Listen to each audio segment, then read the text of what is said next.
നമസ്കാരം മിനിസ്റ്റർ. നമസ്കാരം. ഏറ്റവും ശ്രദ്ധേയമായിട്ടുള്ളത് ഒരു വിദഗ്ധ സംഘത്തെ അങ്ങ് തുടക്കത്തിൽ തന്നെ നിയോഗിച്ചു. അതിന് യാതൊരു കാലതാമസവും ഉണ്ടായില്ല. അതിലൂടെ നമുക്ക് ഒട്ടേറെ കാര്യങ്ങൾക്ക് അന്ന് തന്നെ നമ്മൾ സംസാരിച്ചപ്പോൾ അങ്ങ് അത് പറഞ്ഞിരുന്നു. ഈ വിദഗ്ധ ടീമിൻ്റെ ഇപ്പോഴത്തെ പ്രവർത്തനത്തെക്കുറിച്ചും ഏതൊക്കെ കാര്യങ്ങൾ ആണ് അവർ ഇപ്പോൾ ഡിസ്കസ് ചെയ്തുകൊണ്ടിരിക്കുന്നതും എന്ന് ആദ്യം അങ്ങ് പങ്കുവയ്ക്കാമോ? അവർ ഈ ആരോഗ്യരംഗത്തെ വിവിധ മേഖലയിൽപ്പെട്ടവരുമായി ഒരാശയവിനിമയം നടത്തിക്കൊണ്ടിരിക്കുക. ചില കാര്യങ്ങളൊക്കെ കൂടുതൽ സമയമെടുത്ത് പഠിക്കേണ്ട കാര്യങ്ങളാണ്. ഇപ്പോൾ ഞാൻ ഉദാഹരണം നേരത്തെ പറഞ്ഞല്ലോ, ഇപ്പോൾ നിപ പോലുള്ള മഹാമാരികൾ എന്താണ് ചില പ്രദേശങ്ങളിൽ മാത്രം ഒതുങ്ങാനുള്ള കാരണം, അതിന് ആ പ്രദേശത്തിന് എന്താ പ്രത്യേകത എന്താണ്? ഞാൻ പറഞ്ഞല്ലോ, വവ്വാലുകൾ കേരളത്തിൽ എല്ലായിടത്തും ഉണ്ട്. പക്ഷേ കോഴിക്കോട് മലപ്പുറം ജില്ലകളെ കൂടുതലായി സ്വാധീനിക്കുന്നതിൻ്റെ കാരണം എന്താണ്? ഇങ്ങനെയുള്ള കാര്യങ്ങളെക്കുറിച്ച് വസ്തുനിഷ്ഠമായി പഠിച്ച്, അത് വെറുതെ ഒരു റിപ്പോർട്ട് സമർപ്പിക്കലല്ല, അതൊരു ആക്ഷൻ്റെ ഭാഗമാണ്. അപ്പോൾ അങ്ങനെയുള്ള കാര്യങ്ങൾ, അതുപോലെ ശുചീകരണ പ്രവർത്തനങ്ങൾ ഏതെല്ലാം രീതിയിൽ നടത്തണം. ഇപ്പം അടുത്ത ഞാൻ പറഞ്ഞല്ലോ, ഫെബ്രുവരി മുതൽ ആണ് ഈ ശുചീകരണ പ്രവർത്തനങ്ങൾ, മഴക്കാല പൂർവ്വ ശുചീകരണ പ്രവർത്തനങ്ങൾ നടത്തേണ്ടത്. അതിനുശേഷം മഴക്കാല ശുചീകരണം, അങ്ങനെ 2 ഘട്ടമുണ്ട്. അപ്പോൾ അതിൽ ഏത് സമയത്ത് ആരംഭിക്കണം, അതിലേതൊക്കെ വകുപ്പുകളുടെ കോർഡിനേഷൻ ഉണ്ടാവണം. ഈ വിദഗ്ധ സമിതിയുടെ റിപ്പോർട്ട് അനുസരിച്ചാണ് ഞങ്ങൾ വിദ്യാലയങ്ങളിൽ കുട്ടികൾക്കൊരു അവബോധം ഉണ്ടാക്കാൻ വിദ്യാലയങ്ങളിൽ പ്രതിജ്ഞ ഞങ്ങൾ കഴിഞ്ഞ ദിവസം നടത്തുകയുണ്ടായി. അത് മറ്റൊന്നും കൊണ്ടല്ല, കുട്ടികളിലും തോന്നണം ഞങ്ങൾക്കിതിൽ പങ്കാളികളാണ്. ഇപ്പോൾ ഓപ്പറേഷൻ തൂഫാൻ വാരിയരാവുന്ന പോലെ ഈ മറ്റേ പകർച്ചപ്പനികളെ നിയന്ത്രിക്കുന്ന കാര്യത്തിൽ ഞങ്ങൾക്കൊരു പങ്കുണ്ട് എന്ന് കുട്ടികളിൽ ഒരു അവബോധം ഉണ്ടാക്കാൻ ഇങ്ങനെയുള്ള പദ്ധതികളൊക്കെ ഈ വിദഗ്ധ സമിതിയുടെ റിപ്പോർട്ടിൻ്റെ അടിസ്ഥാനത്തിലാണ് ഞങ്ങൾ പ്രവർത്തിക്കുന്നത്. ഓക്കെ, അങ്ങ് തന്നെ പറഞ്ഞു എന്തുകൊണ്ട് ഈ പകർച്ചപ്പനി എല്ലാ സീസണിലും ഇങ്ങനെ വന്നുകൊണ്ടിരിക്കുന്നു, നിപ്പ വീണ്ടും ആവർത്തിച്ചുകൊണ്ടിരിക്കുന്നു. നമുക്ക് വലിയൊരു മോഡലുണ്ട്, കേരള മോഡൽ. ആ മോഡലിന് അതിൻ്റെ പിൻബലമുള്ളത് കൊണ്ട് നമുക്ക് അതിജീവിച്ച് പോകാൻ സാധിക്കുന്നു. പക്ഷേ ഈ നിപ്പ, ഷിഗല്ല പോലുള്ള വളരെ ഗുരുതരമായിട്ടുള്ള പകർച്ചവ്യാധികൾ നമുക്ക് തടഞ്ഞു നിർത്തേണ്ടതല്ലേ?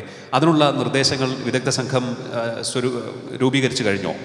അത് തീർച്ചയായും ഈ സംഘം അതിലെല്ലാം അന്വേഷിക്കുന്നുണ്ട്. ആ കാര്യങ്ങളെക്കുറിച്ചൊക്കെ റിസർച്ച് നടത്തേണ്ട കാര്യങ്ങൾ റിസർച്ച് നടത്തുന്നുണ്ട്. അതാണ് ഞാൻ പറഞ്ഞ, ഈ മേഖലയിൽ സ്വകാര്യ മേഖല എന്നോ അല്ലെങ്കിൽ ഗവൺമെൻറ് മേഖല എന്നുള്ള വേർതിരിവ് കൂടാതെ ആരോഗ്യരംഗത്തെ പ്രശ്നങ്ങൾ മൊത്തത്തിലാണല്ലോ. പകർച്ചപ്പനി എന്ന് പറഞ്ഞാൽ അതിനെ നേരിടാൻ എല്ലാവരും കൂടെ ഒരുമിക്കണമല്ലോ, എല്ലാ മെഡിക്കൽ രംഗത്തുള്ള വിദഗ്ധരും ഒരുമിക്കണമല്ലോ. അതുകൊണ്ടാണ് ഇങ്ങനെ കമ്മിറ്റിക്ക് ഞങ്ങൾ 2 മേഖലകളെയും ഒരുമിച്ചുകൊണ്ട് മുന്നോട്ട് നീങ്ങുന്നത്. അതോടൊപ്പം തന്നെ മറ്റ് ആയുഷ് വിഭാഗത്തിലെ ഡോക്ടർമാരും പറഞ്ഞിട്ടുള്ളത് ഞങ്ങൾക്കിതിൽ പങ്കാളിത്തം വേണം. കാരണം ചില മെഡിസിനുകൾ, ഇപ്പോൾ ഞാൻ പറയാം, കോവിഡ് വന്ന കാലത്ത് ഏറ്റവും അധികം ആളുകൾ ഉപയോഗിച്ചിരുന്ന ഹോമിയോ മരുന്നായിരുന്നു പ്രതിരോധിക്കുക എന്നുള്ള പേരിൽ. അപ്പം അങ്ങനെ ഇവർക്കും അവരുടേതായിട്ടുള്ള ചില മാർഗങ്ങളുണ്ടല്ലോ. ഓക്കെ, ഇപ്പം ഞങ്ങളിപ്പോൾ ദേവസ്വം ബോർഡിൻ്റെ ഒരു ദേവാരണ്യം പരിപാടി നടപ്പാക്കിയിട്ടുണ്ട്. അതെന്തിനാണെന്ന് വെച്ചാൽ ഔഷധ ചെടികൾ കൂടുതൽ വെച്ച് പിടിപ്പിക്കുക. ഒരു ക്ഷേത്രത്തിൽ ചെല്ലുമ്പോൾ ഒരു ആരോഗ്യകരമായിട്ടുള്ള അന്തരീക്ഷം ഉണ്ടാവുക. പിന്നെ അതിന് മറ്റു ലക്ഷ്യം കൂടിയുണ്ട്, ക്ഷേത്ര സ്വത്തുകൾ അന്യാധീനപ്പെട്ടു പോകാനും ഇത് സഹായിക്കും. അതും ആരോഗ്യമായിട്ട് ബന്ധപ്പെട്ടാണ്. അതൊരു ദൈവികമായിട്ടുള്ള സ്ഥാപനങ്ങളിലാണ് ഇതൊക്കെ വെച്ച് പിടിപ്പിക്കുന്നതെങ്കിലും അതും ആരോഗ്യത്തിന് ആവശ്യമാണല്ലോ. മറ്റുള്ളവരുടെ പങ്കാളിത്തം, പൊതുജനങ്ങളുടെ പങ്കാളിത്തം, ഹോസ്പിറ്റൽസിൻ്റെ പങ്കാളിത്തം, അതുപോലെ തന്നെ പ്രവാസികളുടെ പങ്കാളിത്തവും അങ്ങ് ആരായുമോ? കാരണം ഞാൻ വിദേശത്തും ജോലി ചെയ്ത ഒരാളാണ്. അവിടെയുള്ള പ്രവാസികളുടെ എല്ലാം തന്നെ ഒരു കാഴ്ചപ്പാടെന്ന് പറഞ്ഞാൽ നമ്മുടെ നാടിന് ഏതൊക്കെ പദ്ധതികളാണ് എപ്പോഴൊക്കെയാണ് നടത്തേണ്ടത് എന്ന് കൃത്യമായി ഒരു വീക്ഷണമുള്ളവരാണ്. അപ്പോൾ അവർക്ക് പല പദ്ധതികളിലും പങ്കാളികളാകാൻ ഇതിനകം സാധിച്ചിട്ടുണ്ട് ആരോഗ്യ മേഖലയിൽ. ഞാൻ പറയാം, ധാരാളം വിദേശ രാജ്യങ്ങളിൽ നിന്ന് നമ്മുടെ പല സംഘടനകളും മുന്നോട്ട് വരുന്നുണ്ട്. അവരുടേതായിട്ടുള്ള സംഭാവനകൾ അർപ്പിക്കാനും ഇവിടെ അക്കാര്യത്തിൽ സാമ്പത്തിക സഹായം നൽകാൻ ഉൾപ്പെടെ മുന്നോട്ട് വരുന്നുണ്ട്. അവരെയൊക്കെ ഞങ്ങൾ സ്വാഗതം ചെയ്യുന്നുണ്ട്. ഇപ്പോൾ ഞാൻ പറയുന്നത്, ഞാൻ ഇത്തവണ മന്ത്രിയായപ്പോൾ തീരുമാനം ഞാൻ പറഞ്ഞു, മന്ത്രിയായതിൻ്റെ സ്വീകരണങ്ങൾക്കൊന്നും ഞാൻ പങ്കെടുക്കുന്നില്ല. ഈ വകുപ്പ് സംബന്ധിച്ച പ്രവർത്തനങ്ങൾക്ക് മാത്രമേ ഞാനിപ്പോൾ സമയം ചെലവഴിക്കുന്നുള്ളൂ. മറ്റൊരു സബ്ജക്റ്റ് ഇപ്പോൾ ചർച്ച ചെയ്യുന്നില്ല. എന്നെ ഏൽപ്പിച്ച 2 വകുപ്പുകളിൽ കോൺസെൻട്രേറ്റ് ചെയ്തുകൊണ്ട് ആ വകുപ്പിൽ നേട്ടങ്ങൾ ഉണ്ടാക്കുക. ഇപ്പം ഞാൻ പറയാം, ഇപ്പോൾ ആരോഗ്യരംഗത്ത് ഇപ്പോഴുള്ള ഈ മഹാമാരികളെ എങ്ങനെ തടയാം, അതല്ലാതെ നിങ്ങളുടെ കാലത്ത് ഇത്രയുണ്ടായിരുന്നു, എൻ്റെ കാലത്ത് ഇത്ര എന്ന് പറഞ്ഞ് ഇനി അങ്ങനെ പറഞ്ഞിട്ട് കാര്യമില്ല. മുൻകാലങ്ങളിൽ പാളിച്ച പറ്റിയവർക്ക് ജനം ശിക്ഷ കൊടുത്തല്ലോ. അപ്പോൾ അവിടെ ആ ചാപ്റ്റർ ക്ലോസ് ചെയ്തു. ഇനി ഞങ്ങളുടെ ജോലിയാണ് ബാക്കി കാര്യങ്ങൾ നിർവഹിക്കേണ്ടത്. അപ്പോൾ പഴയ ചരിത്രം പറയലല്ല ഇനി ജോലി. നിങ്ങൾ നേരത്തെ സൂചിപ്പിച്ചതുപോലെ എല്ലാ വർഷവും ഇങ്ങനെ പകർച്ചപ്പനികളുണ്ടാകുമ്പോൾ അതിനെ സ്ഥിരമായി പ്രതിരോധിക്കാൻ സംവിധാനം വേണ്ടേ? നാളെ ഈ വകുപ്പിൻ്റെ ചുമതല ഏറ്റെടുക്കുന്ന വ്യക്തി ആരാവട്ടെ, അവർക്ക് ഒരു തലവേദനയില്ലാത്ത രീതിയിൽ ഇപ്പോഴും തന്നെ ഇതൊക്കെ നിയന്ത്രിക്കേണ്ട ജോലി ഇപ്പോഴുള്ളവർക്കാണ്. ആ ഒരു വികാരം മനസ്സിലാക്കിക്കൊണ്ട് തന്നെയാണ് ഞാൻ പ്രവർത്തിച്ചുകൊണ്ടിരിക്കുന്നത്. ക്യാൻസർ ചികിത്സാ കേന്ദ്രങ്ങളുമായി ബന്ധപ്പെട്ട് പ്രവർത്തിക്കുന്ന സാമൂഹ്യ പ്രവർത്തകരുടെ ഭാഗത്തു നിന്ന് വന്നതാണ്, കൂടുതൽ പരിശോധനാ കേന്ദ്രങ്ങൾ വേണം, ഈ രോഗം വ്യാപിച്ചുകൊണ്ടിരിക്കുകയാണ് അതിവേഗത്തിൽ എന്നുള്ളതാണ്. ആ കാര്യത്തിൽ ഞങ്ങൾ ഇത്തവണ കൊടുത്തുള്ള നിർദ്ദേശം എന്താണ്? ഇപ്പോൾ ഈ വർഷം ഈ പനിയുടെ കണക്ക് കൂടി വന്നതിൽ വേറൊരു കാരണം കൂടിയുണ്ട്. ഞങ്ങൾ ഇത്തവണ പരിശോധന വ്യാപിപ്പിച്ചിട്ടുണ്ട്. അത് വ്യാപിപ്പിക്കുക മാത്രമല്ല, അത് ആരോഗ്യവകുപ്പിൻ്റെ പോർട്ടലിൽ പ്രസിദ്ധീകരിക്കാനും പറഞ്ഞു. ഇത് മറച്ചു വെച്ചിട്ട് എന്താ കാര്യം? ഇത്ര പേർക്ക് പനിയുണ്ട്, അതുണ്ടെങ്കിലേ മറ്റുള്ളവർക്ക് ഒരു പ്രിക്കോഷൻ എടുക്കുള്ളൂ. ഇങ്ങനെ എല്ലായിടത്തും പനിയുണ്ട്, ഞാൻ സൂക്ഷിക്കണം. അതല്ലാതെ ഒന്നും പേടിക്കാനില്ല. എവിടെയും ഒരു പനി ലക്ഷണം ഇല്ല എന്ന് പറഞ്ഞാൽ എന്നാൽ പിന്നെ ആരെ ഭയപ്പെടാൻ? എല്ലാവരും ശുചീകരണം നടക്കില്ല. ഇതിപ്പോൾ ശുചീകരണത്തിൽ എല്ലാവരും താല്പര്യം കാണിച്ചു. മുമ്പ് ഇലക്ഷൻ മോഡിലൊക്കെ ഇരുന്ന ആളുകൾ ഇന്നത് മാറ്റി, ആ നിലപാട് മാറ്റി. അവർ ശുചീകരണ പ്രവർത്തനങ്ങളിൽ മുന്നോട്ട് വന്നതുകൊണ്ടാണ് കഴിഞ്ഞ നമ്മൾ അന്നത്തെ നമ്മുടെ സംഭാഷണത്തിന് ശേഷം ഇതുവരെ ഷിഹല മരണം റിപ്പോർട്ട് ചെയ്തിട്ടില്ല. അതെ അതെ, അങ്ങനെ ശ്രദ്ധിക്കണത്. കാരണം അത് ഈ പ്രവർത്തനം എല്ലാവരും വിജിലൻ്റായി. കാരണം ഇത് മഹാമാരി വന്നിരിക്കുന്നു, നമ്മൾ നേരിടണം. ഇപ്പോൾ മുമ്പ് കോവിഡ് വന്നപ്പോൾ എങ്ങനെയായിരുന്നു? അതേ രീതിയിൽ തന്നെ ഷിഹലയെ നേരിടുന്ന കാര്യത്തിലും പകർച്ചവ്യാധികളെ നേരിടുന്ന കാര്യത്തിലും ശുഷ്കാന്തി കാണിച്ചു. എറണാകുളം ജനറൽ ആശുപത്രിയുടെ സൂപ്പറിൻ്റെ ഇവിടെയുണ്ട്, മികച്ച രീതിയിൽ അവർ പ്രവർത്തനം നടത്തുന്നുണ്ട്. കഴിഞ്ഞ ദിവസം ആരോഗ്യവകുപ്പിൻ്റെ പ്രിൻസിപ്പൽ സെക്രട്ടറി എറണാകുളം ജനറൽ ആശുപത്രിയിൽ പോയിട്ട് അവർ പറഞ്ഞത് ഇത്രയും ക്ലീനായിട്ടുള്ളൊരു സർക്കാർ ആശുപത്രി ഇല്ല. അതുകൊണ്ട് എന്താ മെച്ചം കിട്ടുന്നത്? അതുകൊണ്ട് എറണാകുളം മെഡിക്കൽ കോളേജിൽ തിരക്ക് കുറവാണ്. നിങ്ങൾ എറണാകുളം മെഡിക്കൽ കോളേജിനെ കുറിച്ച് ഇപ്പോൾ പരാതി കേൾക്കുന്നില്ലല്ലോ. എൻ്റെ കാരണം എന്താ? അവിടെ ജനറൽ ആശുപത്രി നന്നായി പ്രവർത്തിക്കുന്നത്. അപ്പോൾ രോഗികളുടെ ഒഴുക്കിന് കുറവുണ്ട്. അങ്ങനെ ജില്ലാ ആശുപത്രികൾ നന്നായി പ്രവർത്തിച്ചാൽ സ്വാഭാവികമായിട്ടും അത് മെഡിക്കൽ കോളേജിലെ ഡോക്ടർമാർക്ക് അവരുടെ കാര്യങ്ങളിൽ കൂടുതൽ കോൺസെൻട്രേറ്റ് ചെയ്യാൻ പറ്റും. ഇപ്പോൾ സാധാരണ പറയുമല്ലോ, ഈ ബൈപ്പാസ് സർജറി നടത്തേണ്ട ഒരു ഡോക്ടർ, അതിൽ വിദഗ്ധനായൊരു ഡോക്ടർ ഈ മുറിവിലെ മരുന്ന് വെച്ച് കെട്ടാൻ നോക്കിയാൽ അദ്ദേഹത്തിൻ്റെ കോൺസെൻട്രേഷൻ പോവും. പിന്നെ വല്ലതും സംഭവിച്ചാൽ എല്ലാവരും ഇപ്പോൾ ഡോക്ടറെ സസ്പെൻഡ് ചെയ്യണമെന്ന് പറയും. അപ്പോൾ നമ്മൾ മനസ്സിലാക്കേണ്ടത് ആ പരിമിതികൾക്കുള്ളിൽ നിന്നുകൊണ്ട് പ്രവർത്തിക്കുന്ന ഡോക്ടർമാരെ നമ്മൾ മാനിക്കണ്ടേ? അതെ. മറ്റൊന്ന് ഡോക്ടർ, ഈ ഡോക്ടർ പറഞ്ഞു സ്റ്റാഫിൻ്റെ കുറവ് എത്രയും വേഗം പരിഹരിക്കും. തീർച്ചയായിട്ടും. കാരണം 960 സ്റ്റാഫ് പാറ്റേൺ എന്താ പറയേണ്ടത്, അതുകൊണ്ടാണ് ഡോക്ടർമാർക്ക് ഓവർ ലോഡ് ചെയ്യേണ്ടി വരുന്നത്. ഇപ്പോൾ കഴിഞ്ഞ ദിവസം ഒരു രോഗിയെ പുഴു കരിച്ച സംഭവം ഉണ്ടായി. ഞാൻ ആക്ഷൻ എടുത്തു. റിപ്പോർട്ടിൽ ഡോക്ടർക്ക് വീഴ്ച പറ്റിയെന്ന് പറഞ്ഞ് സസ്പെൻഡ് ചെയ്തപ്പോൾ പല ഡോക്ടർമാരും എന്നോട് പറഞ്ഞു, സാർ ഞങ്ങൾ ജോലിയെടുക്കുന്ന പരിമിതമായിട്ടുള്ള സാഹചര്യങ്ങൾ സാറ് മനസ്സിലാക്കണം. ഞാൻ ശരിയാണ്, പക്ഷേ എങ്കിലും രോഗികളെ പുഴുകരിച്ചാൽ അസംബ്ലിയിൽ എന്തൊരു ബഹളമായിരുന്നു.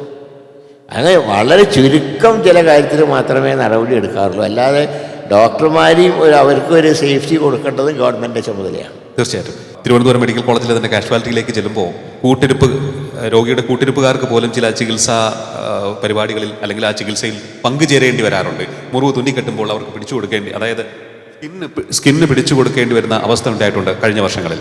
അപ്പോൾ അത്തരത്തിലുള്ള സംഭവങ്ങൾ ഉള്ളതുകൊണ്ടാണ് ഇങ്ങനെയുള്ള ഒരു കാര്യം ചൂണ്ടിക്കാണിക്കുന്നത്. അതുപോലെ തന്നെ കായകൽപ്പം പരിപാടി അത് എത്രത്തോളം സുഗമമായിട്ടാണ് പോകുന്നത്? 2 ജില്ലകളിലാണ് ഇതുവരെ പൂർത്തീകരിച്ചത്. ജനങ്ങളുടെ ഭാഗത്ത് നല്ലൊരു പ്രതികരണം ഉണ്ടായിട്ടുണ്ട്. അതുപോലെ തന്നെ ഓരോ ആശുപത്രികളുടെയും പ്രശ്നങ്ങൾ മനസ്സിലാക്കാൻ കഴിഞ്ഞു. ഇപ്പോൾ വയനാട് മെഡിക്കൽ കോളേജ് ഫലപ്രദമാവണമെങ്കിൽ അവിടെയുള്ള താലൂക്ക് ആശുപത്രികളുടെയും പ്രാഥമിക ആശുപത്രികളുടെയും സൗകര്യങ്ങൾ ഉൾപ്പെടെ ഞങ്ങൾ ഇന്നലെ ചർച്ച ചെയ്തു. ഞാൻ നോക്കുമ്പോൾ ചില താലൂക്ക് ആശുപത്രികൾ ജില്ലാ ആശുപത്രിയേക്കാൾ നല്ല രീതിയിൽ ഉള്ള സംവിധാനങ്ങളുണ്ട്, സ്റ്റാഫ് പാറ്റേൺ ഉണ്ട് പലയിടത്തും. അതാണ് സുൽത്താൻ ബത്തേരി താലൂക്ക് ആശുപത്രി ഇപ്പോൾ ഞാൻ ജില്ലാ ആശുപത്രിയിലേക്ക് ഉയർത്താൻ തീരുമാനിച്ചു. സംവിധാനങ്ങൾ ഉണ്ടാവട്ടെ. ഓക്കെ. അപ്പോൾ ഇതൊക്കെ നമുക്ക് ജില്ലാ അദാലത്താകുമ്പോൾ നിയോജകമണ്ഡലം ത്തിൻ്റെ നേതൃത്വത്തിൽ ഞങ്ങൾ ആദ്യം ഒരു ഉദ്ഘാടന പ്രസംഗം കഴിഞ്ഞാൽ പിന്നെ നേരെ കോൺസ്റ്റിറ്റ്യുവൻസി തിരിച്ച് അവിടുത്തെ MLA നേതൃത്വത്തിൽ പഞ്ചായത്ത് പ്രസിഡന്റുമാർ അവരോടൊക്കെ ഒരു അഭിപ്രായം കേട്ട് എന്തെല്ലാമാണ് അവിടുത്തെ പ്രശ്നങ്ങൾ അത് പരിഹരിക്കാനുള്ള ശ്രമമുണ്ട്. അതുകൊണ്ടാണ് ഞങ്ങൾ അദാലത്ത് തുടർച്ചയായിട്ട് നടത്താത്തത്. അതെ, അതിന് ഒരു അദാലത്ത് നടത്തി അതിന് റിസൾട്ട് ഉണ്ടാക്കണം. അല്ലാതെ എല്ലാ ദിവസവും അദാലത്ത് നടത്തിയാൽ കുറേയൊക്കെ പബ്ലിസിറ്റി പക്ഷേ ഉദ്ദേശഫലം കിട്ടില്ല. ഇതൊരു എന്താ പറയണ്ടത്, രോഗം കണ്ടുപിടിച്ച് ചികിത്സ നടത്തിയതിന് ശേഷമല്ലേ അടുത്ത രോഗത്തിലേക്ക് പോകണ്ടേ. കറക്റ്റ്. ഒന്ന് അങ്ങ് നേരത്തെ തന്നെ പറഞ്ഞു കാസർഗോഡത്തെ ആശുപത്രികളുടെ അവസ്ഥ, ഡോക്ടർമാർക്ക് അവിടെ സേവനമനുഷ്ഠിക്കാൻ താല്പര്യമില്ല. പക്ഷേ പ്രവാസ ലോകത്ത് ഒട്ടേറെ പേർ മലബാർ മേഖലയിൽ നിന്നുണ്ട്, അങ്ങേക്ക് അറിയാൻ നന്നായി. അവർ പറയുന്നത് നമ്മുടെ കാസർഗോഡ് നല്ല ചികിത്സാ കേന്ദ്രങ്ങളില്ല, അതുകൊണ്ട് മംഗലാപുരത്തേക്ക് പോകേണ്ടി വരുന്നു എന്നുള്ളത്. ഇതിനെന്തെങ്കിലും ഒരു മാറ്റം ഉണ്ടാക്കാൻ അതിന് വേണ്ടിയിട്ടാണല്ലോ ഉമ്മൻചാണ്ടി സർക്കാരിൻ്റെ കാലത്ത് മെഡിക്കൽ കോളേജ് ഉണ്ടാക്കിയത്. അതെ, മാത്രമല്ല അത് ഒരു ഫുൾ ഫ്ലഡ്ജ് മെഡിക്കൽ കോളേജ് ആക്കാൻ കഴിയാതിരുന്നത് കൊണ്ട് കോവിഡ് കാലത്ത് ഒരുപാട് അനിഷ്ട സംഭവങ്ങളുണ്ടായി. അതെ, അന്നത്തെ കർണാടക ഗവൺമെൻറ് പറഞ്ഞു കോവിഡ് കേരളത്തിലെ രോഗികൾ ഇങ്ങോട്ട് ചികിത്സയ്ക്ക് വരണ്ട, അവർ ദേശീയപാതയിൽ മതിൽ കിട്ടി. അതെ, അങ്ങനെ സംഭവങ്ങളുണ്ട്. അതുകൊണ്ടാണ് ഞങ്ങൾ തീരുമാനിച്ചിട്ടുള്ളത് കാസർഗോഡ്, ഇടുക്കി, വയനാട് ജില്ലകളിൽ ഞങ്ങൾ പറഞ്ഞിട്ടുള്ളത് അവിടെ സേവനം അനുഷ്ഠിക്കാൻ താല്പര്യമുള്ള ആ പ്രദേശത്തുള്ള ഡോക്ടർമാർക്ക് പ്രയോറിറ്റി കൊടുക്കും. പക്ഷെ അത് തിരുവനന്തപുരത്ത് കൊടുക്കാൻ പറ്റില്ല. തിരുവനന്തപുരത്തുള്ളവർക്ക് പുറത്തു പോകാൻ വലിയ മടിയാണ്. പക്ഷേ ഈ ജില്ലകൾ ഓക്കെ. സർ, ട്രൈബൽ മേഖലയിൽ എന്തെങ്കിലും പ്രത്യേക പദ്ധതി മനസ്സിലുണ്ടോ അങ്ങേക്ക്? ട്രൈബൽ മേഖലയിലെ ആൾക്കാരെ, ട്രൈബൽ മേഖലയിലെ സൗകര്യങ്ങൾ ഇപ്പോൾ വയനാട്ടിലുള്ള പല ആശുപത്രികളും ഇടുക്കിയുള്ള പല ആശുപത്രികളും ട്രൈബൽ മേഖലയിലാണ്. ഇപ്പോൾ സുഗന്ധഗിരി അവിടെ പൂർണ്ണമായിട്ടും ട്രൈബൽ മേഖലയാണ്. അങ്ങനെയുള്ള സ്ഥലത്ത് കൂടുതൽ ഡോക്ടർമാരെയും സ്റ്റാഫിനെയും നൽകാൻ പ്രയോറിറ്റി നൽകാൻ തീരുമാനിച്ചിട്ടുണ്ട്. ഓക്കെ. മാത്രമല്ല ഇപ്പോൾ വയനാട് സർക്കാർ ആശുപത്രിയിൽ MRI സൗകര്യമില്ല എന്നപ്പോൾ MRI സ്കാനിൻ്റെ ഞങ്ങൾ 100 ദിവസത്തെ കർമ്മ പരിപാടിയിൽ പെടുത്തി. അത് ഏറ്റവും കൂടുതൽ ആവശ്യമായ മാനന്തവാടിയാണ്. മാനന്തവാടി മെഡിക്കൽ കോളേജിൽ സ്ഥാപിക്കാൻ തീരുമാനിച്ചിട്ടുണ്ട്. ഞങ്ങൾ 100 ദിവസം കൊണ്ടത് ഇൻസ്റ്റാൾ ചെയ്യും. ഓക്കെ. ദേവസ്വം ബോർഡിലേക്ക് കൂടി ദേവസ്വം വകുപ്പിലേക്ക് കൂടി 1-2 ചോദ്യങ്ങൾ. അങ്ങ് തന്നെ ഞങ്ങളുടെ ഇൻ്റർവ്യൂവിൽ പറഞ്ഞ ഒരു കാര്യമാണ്, ലീഡർ തന്നെ ചെറുപ്പത്തിൽ പഠിപ്പിച്ച ഒരു കാര്യം ഇപ്പോഴും മനസ്സിലുണ്ട്. അതായത് ദേവന്റെ സ്വത്ത് ദേവനുള്ളതാണ് എന്ന്. ജനങ്ങളുടെ പ്രതികരണം വന്നത് ദേവന്റെ സ്വത്ത് കട്ടവരെ വെറുതെ വിടരുത് എന്നുള്ളതാണ്. തീർച്ചയായും. ഇപ്പോൾ ഞാൻ പറയാം, ശബരിമല സ്വർണ്ണക്കൊള്ള അന്വേഷിച്ചുകൊണ്ടിരിക്കുക. അത് ഈ മാസം 20-ാം തീയതിക്കുള്ളിൽ ഹൈക്കോടതിയിൽ SIT ഒരു റിപ്പോർട്ട് സമർപ്പിക്കും. അത് റിപ്പോർട്ട് പരിശോധിച്ച് അതിൽ ലൂപ്പ് ഹോൾ ഉണ്ടെങ്കിൽ വീണ്ടും ഒരു അന്വേഷണം നടത്താൻ ഇപ്പോൾ ഹൈക്കോടതി തത്വത്തിൽ സമ്മതിച്ചിട്ടുണ്ട്. അന്വേഷണം ഏത് രീതിയിൽ വരുത്താനും ഞങ്ങൾക്ക് വിരോധമില്ല. ഇനി CBI അന്വേഷിക്കണം എന്നാണ് അഭിപ്രായമെങ്കിൽ അത് ഞങ്ങൾക്ക് വിരോധമില്ല. അത് ഞങ്ങൾ ക്യാബിനറ്റിൽ ഒരു റൗണ്ട് ഞങ്ങൾ ഡിസ്കസ് ചെയ്തതാണ്. ഇപ്പോൾ CBI ഏൽപ്പിക്കേണ്ട എന്നൊക്കെ സാധാരണ പറയാറുണ്ട്. ഞങ്ങൾ പറയുന്നു ഈ സ്വർണ്ണക്കൊള്ള പുറത്ത് കൊണ്ടുവരുന്ന കാര്യത്തിൽ ഇനി CBI അന്വേഷിച്ചാലാണ് ജനത്തിന് തൃപ്തിയെങ്കിൽ അതിന് ഞങ്ങൾ തയ്യാറാണ്. ഓക്കെ. മറ്റൊന്ന്, ലീഡറുടെയും അങ്ങയുടെയും ഒക്കെ തന്നെ പ്രിയപ്പെട്ട സ്ഥലം ഇവിടെയാണ്. പക്ഷേ നമ്മളിപ്പോൾ ഏതൊരു റിപ്പോർട്ട് തയ്യാറാക്കുമ്പോഴും പറയുന്നത് കേരളത്തിൽ എവിടെ മത്സരിക്കണമെങ്കിലും നമുക്ക് ഏറ്റവും പ്രതീക്ഷയോടുകൂടി നോക്കാൻ സാധിക്കുന്ന ഒരു നേതാവ് അങ്ങാണ്. അപ്പോൾ അങ്ങേക്ക് ഏതെങ്കിലും പ്രിയപ്പെട്ട സ്ഥലമുണ്ടോ എന്ന് ചോദിക്കുന്നത് അധികപ്പറ്റാകുമോ? അങ്ങേക്ക് ഏറ്റവും പ്രിയപ്പെട്ട മണ്ഡലം അല്ലെങ്കിൽ ജില്ല ഏതാണ്? തിരുവനന്തപുരമാണോ? ഞാൻ പറയാം, ഒരു കാര്യം ശ്രദ്ധിക്കേണ്ടത്, നമ്മൾ ഒരു സ്ഥലത്ത് നിന്ന് പ്രവർത്തിക്കുമ്പോൾ ആ പ്രദേശത്തുള്ളവർക്ക് നമ്മളെക്കുറിച്ച് നന്നായിട്ട് അറിയാം. ഇപ്പം ഞാൻ ജന്മനാട് തൃശ്ശൂരാന്ന് പറഞ്ഞിട്ട് കാര്യമില്ല. ഞാനിവിടെ മത്സരിക്കാൻ വരുമ്പോൾ ഞാൻ ഒരു പുതിയ ആളായിട്ടാണ് ജനം കാണുക. നേരെ മറിച്ച് തിരുവനന്തപുരത്തെ ഇപ്പോൾ ഞാൻ വട്ടിയൂർക്കാവിൽ മത്സരിക്കാൻ തീരുമാനിച്ചപ്പോൾ എന്നോട് പലരും ചോദിച്ചു എന്ത് റിസ്ക്കാണ് നിങ്ങൾ എടുക്കുന്നത്? കാരണം അവിടുത്തെ MLA, അവിടെ സിറ്റിംഗ് MLA ഉണ്ട്, അയാൾ ചെറുപ്പക്കാരനാണ്, നന്നായിട്ട് ഓടി നടക്കും. നിങ്ങൾ ഓടി നടക്കാഞ്ഞിട്ടല്ല, പക്ഷേ നിങ്ങളവിടെ MLA ആയിരുന്നതിന് ശേഷമുള്ളൊരു കുറേ ഗ്യാപ്പ് ഉണ്ടായിട്ടുണ്ട്. ഞാൻ ഇവിടെ എനിക്ക് വിശ്വാസമുണ്ട്. കാരണം മറ്റൊന്നുമല്ല, ഒരു ഗ്യാപ്പ് അവിടെ ഞാൻ ഫീൽ ചെയ്തിട്ടില്ല. ഞാൻ വടകര MP ആയിരിക്കുള്ള ആഴ്ചയിൽ 2 ദിവസം അവിടെ വരും. ഞാനവിടെ ഇപ്പോൾ മന്ത്രിയായപ്പോൾ എൻ്റെ ഒരു പ്രയാസം എന്താണെന്ന് പറഞ്ഞാൽ പഴയതുപോലെ ഒരു ഡോർ ടു ഡോർ അതിന് പറ്റുന്നില്ല. മറ്റേത് എന്നോടിരിക്കെ ശ്രീമാൻ AK ബാലൻ അദ്ദേഹം മന്ത്രിയായിരുന്നു, ഞാനന്ന് പുതിയക്ഷ MLA ആണ്. പക്ഷേ ഒരു തമാശ വിധത്തിൽ അദ്ദേഹം ചോദിച്ചു, നിങ്ങളറിയാതെ വട്ടിയൂർക്കാവിൽ ആരും മരിക്കില്ല അല്ലേ എന്ന് ചോദിച്ചു. കാരണം മരണം നടന്നാൽ മിനിറ്റുകൾക്കുള്ളിൽ ഞാൻ അവിടെ എത്തും. അങ്ങനത്തെ ഒരു ബന്ധമുണ്ട്. ഇപ്പോൾ സാധാരണ ജനത്തിൻ്റെ സൈക്കോളജി എന്താണെന്ന് പറഞ്ഞാൽ ഈ വികസനം മാത്രമല്ല വ്യക്തിബന്ധങ്ങളും ഒരു തെരഞ്ഞെടുപ്പിൽ പ്രധാന ഘടകമാണ്. അതുകൊണ്ടാണ് എനിക്ക് വട്ടിയൂർക്കാവിൽ അങ്ങനെ ഒരു നിയമസഭയായതുകൊണ്ട്, നിയമസഭയിൽ ഞാൻ വട്ടിയൂർക്കാവിൽ മാത്രമേ മത്സരിച്ചിട്ടുള്ളൂ, എനിക്ക് ജയിക്കാൻ കഴിഞ്ഞിട്ടുള്ള അവിടെയാണ്. അപ്പോൾ അതുകൊണ്ട് അവിടുത്തെ ആൾക്കാർക്ക് എന്നെ അറിയാം. ഞാൻ പറഞ്ഞു പരീക്ഷണങ്ങൾ കുറേ നടത്തിയല്ലോ, ഇനി വേണ്ട, ഇത് ഞാൻ തന്നെ തിരഞ്ഞെടുത്തു. ഇവിടെ വരുന്ന ഗുണത്തിനും ദോഷത്തിനും ഞാൻ ഉത്തരവാദിയാണ്. മറ്റേത് പാർട്ടി പറഞ്ഞ് മത്സരിച്ചു എന്നാണ് പറയുന്നത്. ഞാൻ ഇത് പാർട്ടി പറഞ്ഞിട്ടില്ല, ഞാൻ ഈ ചലഞ്ച് ഏറ്റെടുക്കുന്നു. അപ്പോൾ എന്നോട് ഇപ്പോഴത്തെ മുഖ്യമന്ത്രി ശ്രീ വി ഡി സതീശൻ പറഞ്ഞു, നിങ്ങൾ എവിടെ ആവശ്യപ്പെട്ടാലും ഞാൻ ഫൈറ്റ് ചെയ്ത് സീറ്റ് വാങ്ങിച്ചു തരാം. ഞാൻ പറഞ്ഞു വേണ്ട, എനിക്കിത് മതി. കാരണം അദ്ദേഹം പറഞ്ഞു നിങ്ങളിവിടെ ജയിക്കും, എനിക്ക് കിട്ടുന്ന റിപ്പോർട്ട് എങ്ങനെയാണ്, പക്ഷേ റിസ്ക് എടുക്കണ്ട എന്നാണ് നിങ്ങൾ തീരുമാനിക്കുന്നതെങ്കിൽ നിങ്ങൾ ചോദിക്കുന്ന സീറ്റ് ഞാൻ വാങ്ങിച്ചു തരാമെന്ന് പറഞ്ഞു. പക്ഷേ ഞാൻ ഈ റിസ്ക് തന്നെ ഞാൻ ഏറ്റെടുത്തു. സത്യം പറഞ്ഞാൽ പലപ്പോഴും അഭിപ്രായം പറയാത്ത എൻ്റെ കുടുംബാംഗങ്ങൾ പോലും എന്നെ വളരെയധികം എന്നോട് പ്രയാസം പറഞ്ഞു. അവർ പറഞ്ഞു ഇങ്ങനെ ഇതിപ്പോൾ ഒരു തോൽവി വാങ്ങുന്ന പോലെയാണോ എന്ന് പോലും എൻ്റെ കുടുംബാംഗങ്ങൾ ചോദിച്ചു. ഞാൻ പറഞ്ഞല്ല, എനിക്ക് വിശ്വാസമുണ്ട്, നിങ്ങളെപ്പോലെ തന്നെ എനിക്ക് ഈ നിയോജകമണ്ഡലത്തിന് എനിക്ക് വിശ്വാസമുണ്ടെന്ന് ഞാൻ സൂചിപ്പിച്ചു. അത് ശരിയാണെന്ന് റിസൾട്ട് വന്നപ്പോൾ കണ്ടല്ലോ.